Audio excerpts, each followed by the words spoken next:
थेट दृश्य मी तुम्हाला दाखवतोय। जरांगे पाटील यांच्या भेटीसाठी खासदार सुप्रिया सुळे आता पोहोचलेले आहेत। खासदार सुप्रिया सुळे मनोज जरांगे पाटलांच्या भेटीला पोहोचलेले आहेत। जरांगे पाटलांच्या आंदोलनाचा तिसरा दिवस आहे आणि उद्यापासून ते आमरण उपोषण सुरू करणार असल्याचा इशारा त्यांनी दिलाय। म्हणजे उद्यापासून पाणी देखील पिणार नाही असा इशारा जरांगे पाटील यांनी दिलेला आहे। त्यांची प्रकृती देखील खालावल्याचं पाहायला मिळतंय आणि आता जरांगे पाटलांच्या भेटीसाठी खासदार सुप्रिया सुळे या पोहोचलेल्या आहेत।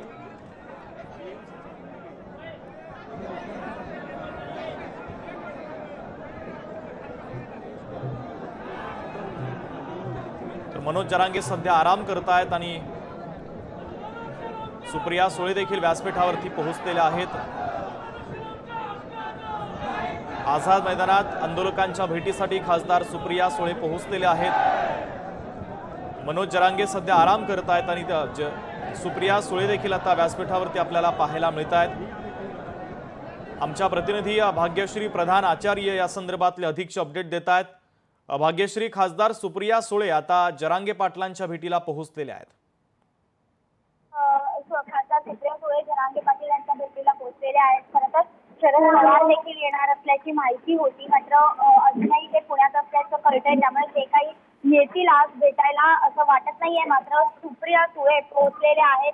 जरांगे पाटील सध्या आराम करतायत, मात्र सुप्रिया सुळे आल्यानंतर त्यांना उठवण्यात येईल अशा पद्धतीची माहिती जी आहे ती त्यांच्या कार्यकर्त्यांनी दिलेली होती। त्यामुळे आता जरांगे पाटील थोड्याच वेळात उठतील आणि सुप्रिया सुळे यांच्याशी देखील बातचीत करतील। याआधी देखील आपण बघितलं की शरद पवार यांनी या आरक्षणासाठी संसदेमध्ये देखील आमचं काही जणांशी बोलणं सुरू असल्याचं सांगितलं। खरं तर सुप्रिया सुळे ज्या आहेत त्या खासदार आहेत, संसदपटू म्हणून त्यांची ओळख आहे, त्यामुळे संसदेत नेमकं ते या विषयावर कोणाशी बोलणार आहेत का, किंवा मराठा आरक्षणासंदर्भात ते जरांगे पाटील यांच्याकडनं काही माहिती घेणार का, मराठा कुणबी आहे त्याचा जो काही अभ्यास जरांगे पाटील आणि त्यांच्या टीमने केलेला आहे, शिंदे समितीतर्फे देखील काही टीम योजलेल्या होत्या, तर त्यांनी देखील तो अभ्यास केलेला आहे। तर त्यांना तो अभ्यास ते सांगणार का, की त्यांची काय चर्चा झाली, कारण मगाशी देखील अनेक अभ्यास आलेले खासदार आहेत आणि त्या अभ्यासासाठी मोठ्या प्रमाणात जरांगेंची चर्चा केलेली होती। त्यामुळे या अभ्यासासाठी जी काही चर्चा केली ते जरांगे पाटील सुप्रिया सुळे यांना सांगणार आहे। सगळं बघणं महत्त्वाचं ठरणार आहे सध्या तरी सुरू। भाग्यश्री, आपण पाहतोय व्यासपीठावरची ही दृश्य देखील प्रेक्षकांना दाखवतोय। सुप्रिया सुळे काही समन्वयकांसोबत देखील त्या ठिकाणी चर्चा करतायत, मात्र जरांगे पाटील सध्या आराम करतायत। नेमकी त्या समन्वयकांसोबत त्यांची काय चर्चा सुरू आहे?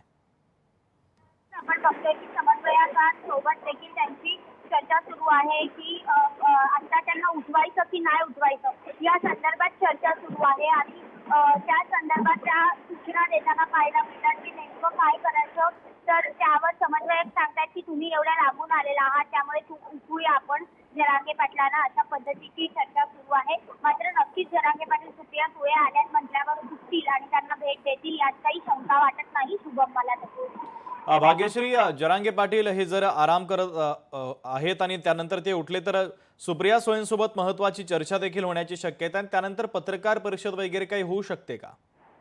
आता तरी पत्रकार परिषदेची काही शक्यता नाही, मात्र सगळेच नेते आल्यानंतर बाईट देत आहेत किंवा त्यांच्या ज्या भावना आहेत त्या व्यक्त करतायत माध्यमांसमोर, त्यामुळे सुप्रिया सुळे देखील त्यांच्या भावना ज्या आहेत त्या माध्यमांसमोर नक्कीच व्यक्त करतील अशी शक्यता वर्तवण्यात येते शुभम।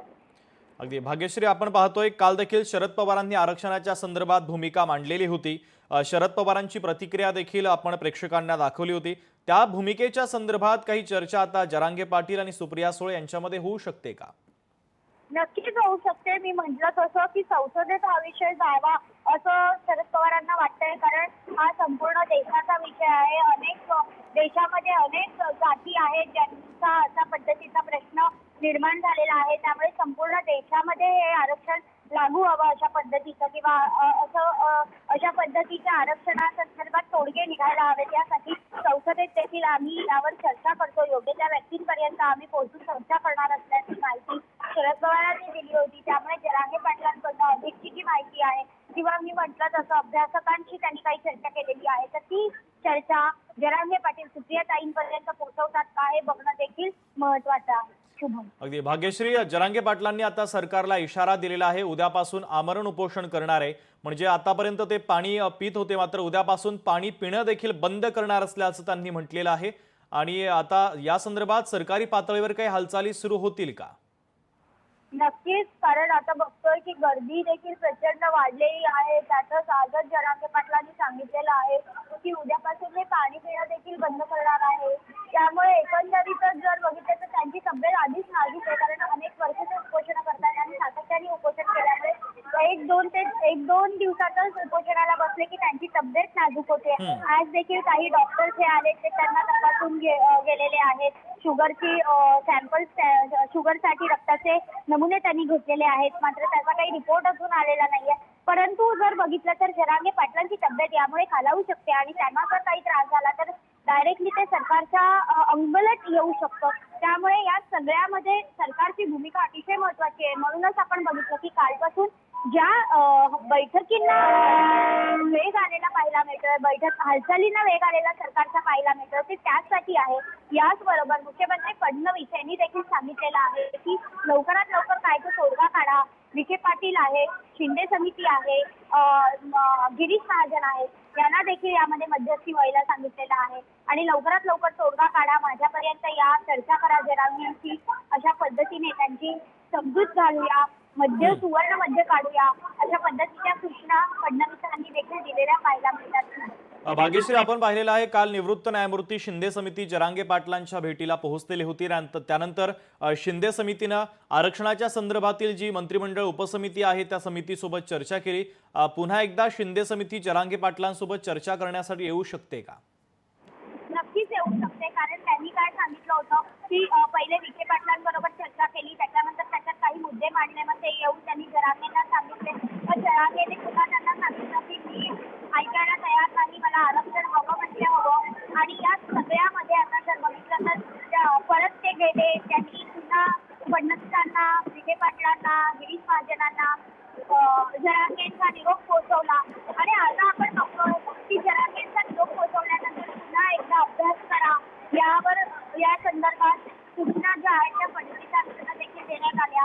त्यामुळे नक्कीच आपण बघतोय की पुन्हा एकदा ते भेट घ्यायला येऊ शकतात, मध्य काढू शकतात, मध्य काय काढणं हे सांगायला जरांगेंकडे येऊ शकतात. पण जरांगे मानतायत का हे बघणं देखील महत्वाचं. ठीक आहे भाग्यश्री, अत्यंत महत्वाची अपडेट या आंदोलनाच्या संदर्भातले तू पोहोचवते आहे, तुर्तास धन्यवाद.